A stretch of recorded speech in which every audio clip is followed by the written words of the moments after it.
আচ্ছা বন্ধু, ফেসবুক বা ইনস্টাগ্রাম বা সোশ্যাল মিডিয়া প্ল্যাটফর্মে এরকম পোস্ট তো নিশ্চয়ই দেখেছেন, যেখানে কেউ একজন বলছেন যে আর বেঁচে থাকার কোনো ইচ্ছে নেই, বেঁচে থেকে কি লাভ, আমাকে তো কেউ বোঝে না, তাই না?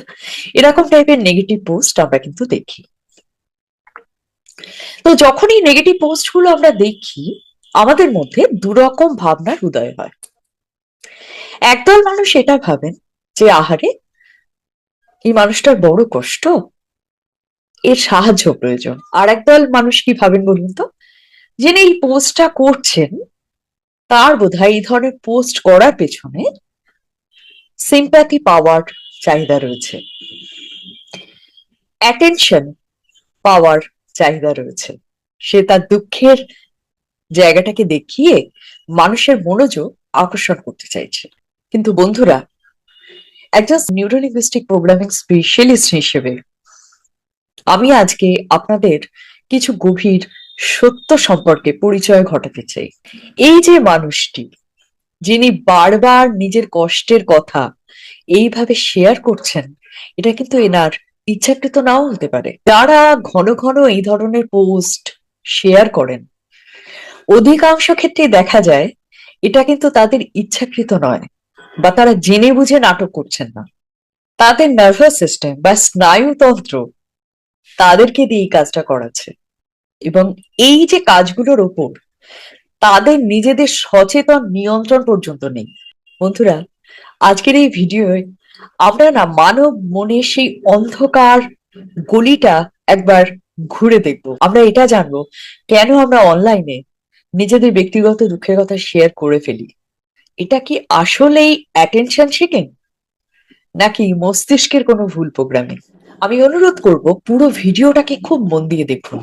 হতে পারে এটা হয়তো আপনার বা আপনার খুব প্রিয়জনের জীবন বদলাতে সাহায্য করতে পারে। বন্ধুরা, শুরুতে একটা কথা খুব ভালো করে জেনে নিন, মানুষ সমাজবদ্ধ জীব। আমাদের জীবনে বেঁচে থাকার জন্য যেরকম খাদ্যর দরকার, পানীয়র দরকার, ঠিক সেই রকমই না আমাদের অন্য মানুষের কাছ থেকে পাওয়ার স্বীকৃতি বা ভ্যালিডেশনেরও ভীষণ প্রয়োজন। এখন ফেসবুকে বা সোশ্যাল মিডিয়ায় কেউ এটা লেখেন যে আমার খুব খারাপ লাগছে, আমি বড় একা, তখন যখন আমরা এটা ভাবি যে আহ এটা একটা তার অ্যাটেনশন সিকিং এর একটা চেষ্টা, কিন্তু সাইকোলজির ভাষায় একে কি বলা হয় বলুন তো? আ ক্রাই ফর কানেকশন, সংযুক্ত হওয়ার আর্তনাদ।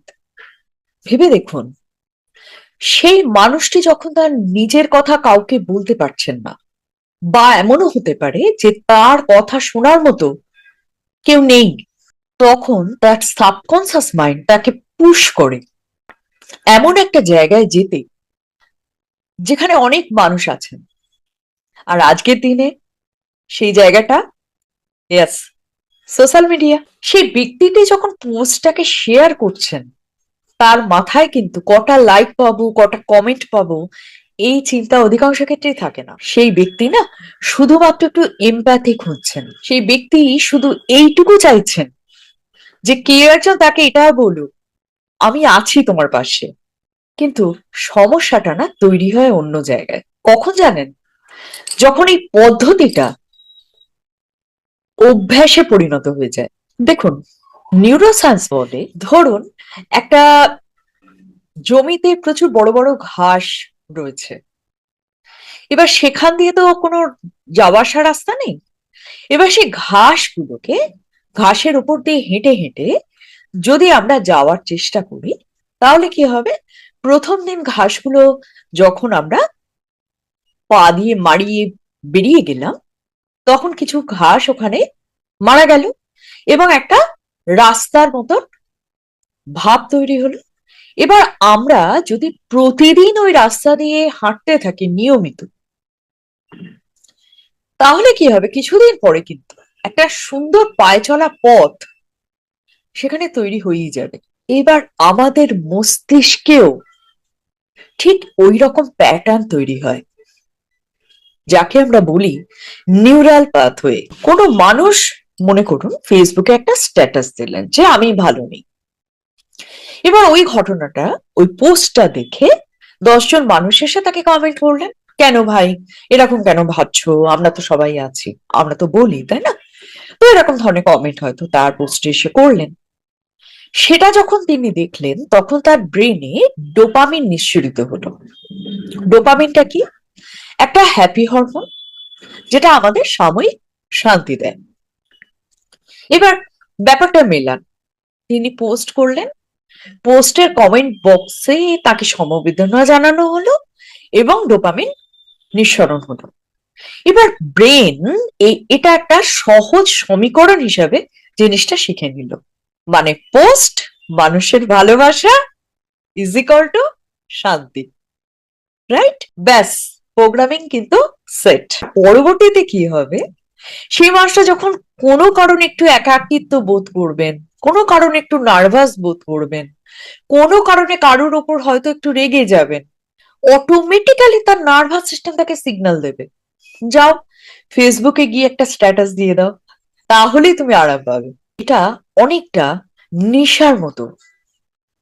সে মানুষটা হয়তো চায় না দুর্বল হতে, কিন্তু তার ভেতরের প্রোগ্রামিং তাকে বাধ্য করে এই আরামটুকু বা ডোপামিন শট পাওয়ার জন্য।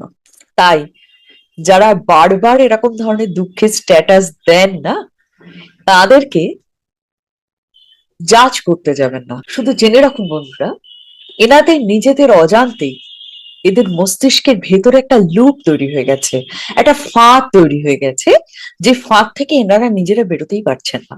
কিন্তু এক্ষেত্রে না একটা বড় বিপদেরও ব্যাপার আছে। আপনারা যারা নিয়মিত আমার ভিডিও দেখেন তারা জানেন আমি সেলফ গ্রোথ নিয়ে কথা বলি।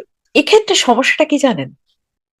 এই যে মানুষটা বারবার নিজেকে দুঃখী দেখাতে দেখাতে তার নিজের অজান্তে, তার নিজের সম্পর্কে নিজের একটা ভিকটিম আইডেন্টিটি সাবকনসিয়াসলি তিনি তৈরি করে ফেলেছেন, যাকে বলা হয় আইডেন্টিটি লেভেল বিলিভ। মনে করুন কেউ একজন এটা বলছেন, পাবলিকলি বলছেন যে আমার মন খারাপ, একবার বললেন, দুবার বললেন, তিনবার বললেন, কিন্তু বারবার এটা বলতে বলতে সেই ব্যক্তি নিজেই বিশ্বাস করতে শুরু করেন যে আমি সত্যিই একজন দুঃখী মানুষ, এবং এটা তার নিজের কাছে নিজের পরিচয় হয়ে যায়। যখন কোনো মানুষের দুঃখটাই তার পরিচয় হয়ে যায় তখন কি বিপদটা ঘটে? তিনি সেই পরিচয় থেকে নিজেকে বের করে আনার ব্যাপারে একদম চেষ্টা করবেন না। কেন বলুন তো? যদি দুঃখের পরিচয়টাই তার থেকে আলাদা হয়ে যায়, তাহলে তো তিনি পরিচয়হীন হয়ে যাবেন।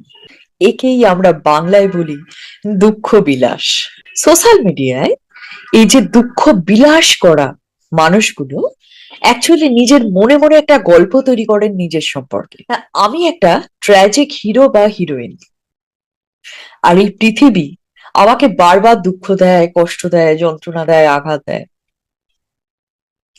এই পৃথিবীতে বিশ্বাস করার মতো কোনো মানুষ নেই। ঘটনা হচ্ছে এই যে গল্পটা তারা বানিয়েছেন নিজের ভেতর, এই গল্পটা তাদের সাময়িক তৃপ্তি তো অবশ্যই দিচ্ছে।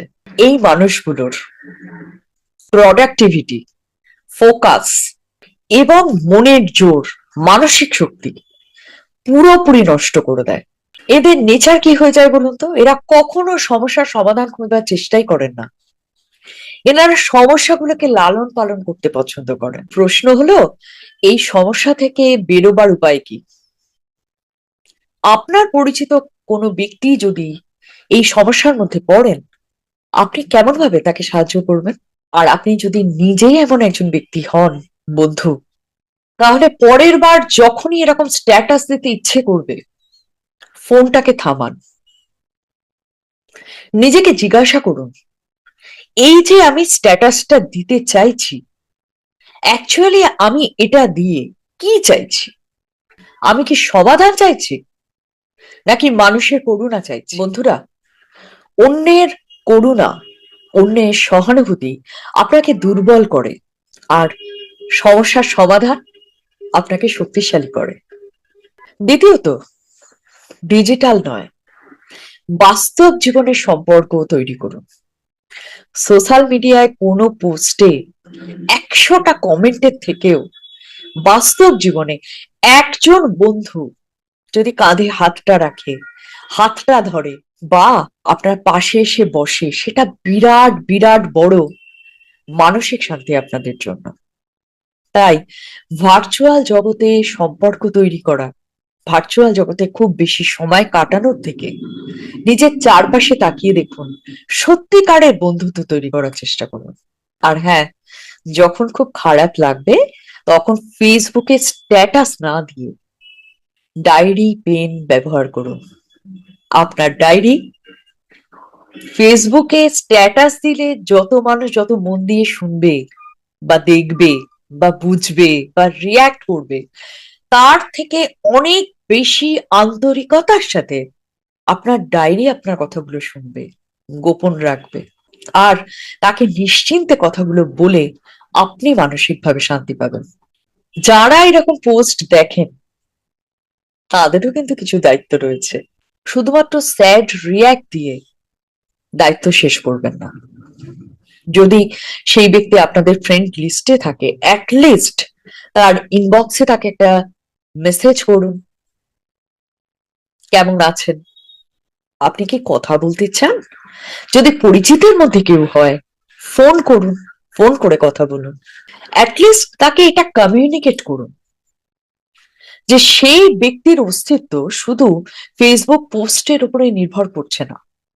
আর যদি দেখেন কেউ নিয়মিত এটা করে যাচ্ছেন এবং সেটা অ্যাটেনশন পাওয়ার জন্য করছেন, তাকে বলেও লাভ হচ্ছে না, তখন তাকে ইগনোর করুন। প্রয়োজনে স্পেশালিস্টের সাহায্য নিতে দেরি করবেন না। আমি আপনাদের একটা কথা বলতে চাই বন্ধুরা, আমাদের না প্রত্যেকের জীবনে কোনো না কোনো যুদ্ধ আছে, সংঘর্ষ আছে। আমরা সবাই কোনো না কোনো ভাবে অ্যাকচুয়ালি ভগ্ন, কিন্তু সে ভাঙা টুকরোগুলোকে জোড়া লাগিয়েই আমাদের উঠে দাঁড়াতে হয়, আবার সামনের দিকে এগিয়ে যেতে হয়, তাই না? এটাই তো জীবন। আপনার নার্ভাস সিস্টেম যদি আপনাকে দিয়ে বারবার কষ্টের কথাই বলায়, তাহলে জানবেন তার সেই যে প্রোগ্রামিং, সেটাকে আবারও রিপ্রোগ্রামিং করার ক্ষমতাও আপনারই রয়েছে। আপনি কিন্তু আপনার আবেগের দাস নন, আপনি আপনার মনের মালিক। নিজেকে কখনো ভিকটিম ভাববেন না, নিজেকে ভিকটিম ভাবা বন্ধ করুন। আপনি আপনার গল্পের মূল চরিত্র। হিরো হিরোইনরা কখনো তাদের ব্যক্তিগত দুঃখ নিয়ে ফেসবুকে কাঁদে না বন্ধুরা, তারা কিন্তু বাস্তব জীবনে লড়াই করে। আজকের এই আলোচনাটা কেমন লাগলো আমাকে অবশ্যই কমেন্ট করে জানাবেন। আজকে আমি আপনাদের কাছে একটা প্রশ্ন করতে চাই, যখন খারাপ লাগার মধ্যে থাকেন, যখন মানসিক কষ্টের মধ্যে থাকেন, তখন কি করেন? আপনারা কি ফেসবুকে স্ট্যাটাস দেন, নাকি নিজে নিজেই সেই কষ্টগুলোকে প্রসেস করেন? কিভাবে নিজেকে প্রসেস করেন সেটা আমাকে জানাবেন, আমি আপনাদের উত্তরগুলো পড়বো। এই ভিডিওটা তো অবশ্যই শেয়ার করবেন। কি বলতে পারে, হয়তো আপনার এই ভিডিওটি শেয়ার করার মাধ্যমে কোনো এক মানুষ, যিনি তার এই নার্ভাস সিস্টেমের খেলায় বারবার স্যাড পোস্ট করছেন, নিজেকে দুঃখী ভাবছেন, দুঃখ বিলাসে ডুবে আছেন, তার এই রিয়েলাইজেশন হবে যে এই দুনিয়ায় তিনি একা নন, তিনি যে মানসিক চক্রের হাতে বন্দী, সেই চক্রটা ভাঙা সম্ভব। নতুন যে বন্ধু প্রথম আমার চ্যানেলে এলেন, তাকে জানাই আন্তরিক স্বাগত, এবং সেলফ গ্রোথ জার্নিতে আমার সঙ্গে চ্যানেলটিকে সাবস্ক্রাইব করে আগামী দিনে চলার অনুরোধ রইল। আমার প্রতিটি বন্ধু সবাই খুব খুব ভালো থাকুন, সুস্থ থাকুন, আনন্দে থাকুন, আলোয় থাকুন, সব সময় সপরিবারে। আজ তাহলে এইটুকুই। নমস্কার, টাটা।